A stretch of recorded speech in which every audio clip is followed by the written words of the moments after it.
Hello everyone, welcome to my YouTube channel Shilpa Data Insights.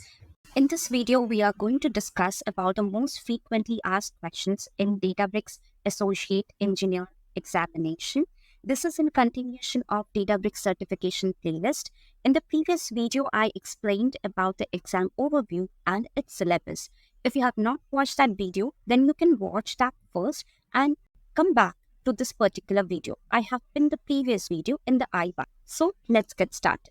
Which of the following describes a scenario in which a data engineer will want to use a job cluster instead of an all-purpose cluster? So in this, you need to know what is a job cluster and what is an all-purpose cluster. So just read out these options. So first A is an ad hoc analytics report needs to be developed while minimizing compute cost. A data team needs to collaborate on development of a machine learning model. An automated workflow needs to be run every 30 minutes. A Databricks SQL query needs to be scheduled for upward reporting. A data engineer needs to manually investigate a production error.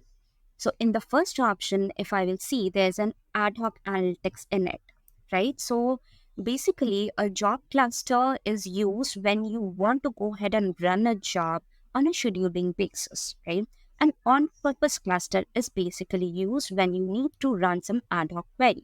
Job cluster have lesser cost as compared to all-purpose cluster because job cluster, once the job starts, the cluster spins up, and once the job ends, the cluster terminates by its own. But all-purpose cluster, either you have to terminate manually or you have to auto-terminate after certain minutes, like 30 minutes or 1 hour. This particular option is ruled out. Then a data team needs to collaborate on development of machine learning model. So it means it's saying development of machine learning model. So in this also, you have to use an all-purpose cluster, not a job cluster.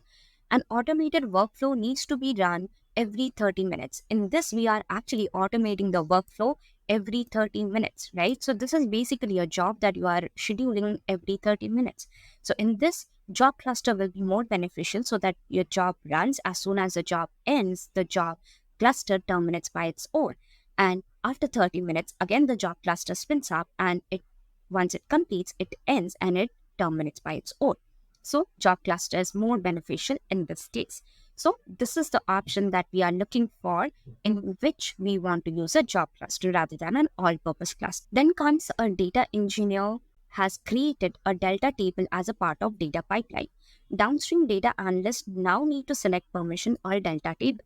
Assuming the data engineer is the delta table owner, which part of the Databricks Lakehouse platform can data engineer use to grant the data analyst the appropriate access? So in this, basically, in the UI itself, you have to grant some access to the particular user, some select permission, okay? So in this, basically, repos are used in order to go ahead and integrate with the repository, the Git repository, right?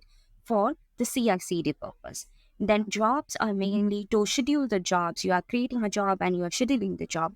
In Data Explorer is actually having on the left side how you can go ahead and select a particular select permission. How you can give the permission is done by Data Explorer. This name has been changed recently from Data Explorer to Catalog Explorer. But in the exam, it will give you Data Explorer because this has been recently been changed after the exam. Then we have DBFS and then dashboard. Dashboard is for SQL endpoint. DBFS is where you store your files in the local DBFS system. So the major or the correct answer in this question will be the Data Explorer, where you can actually give the permission to the Delta table. If you like this video, then hit the like button and share and subscribe to the channel. In the next video, I will go ahead and cover the rest of that are asked in Data Engineer Associate exam. So stay tuned. Thank you so much for watching and I wish you have a good day.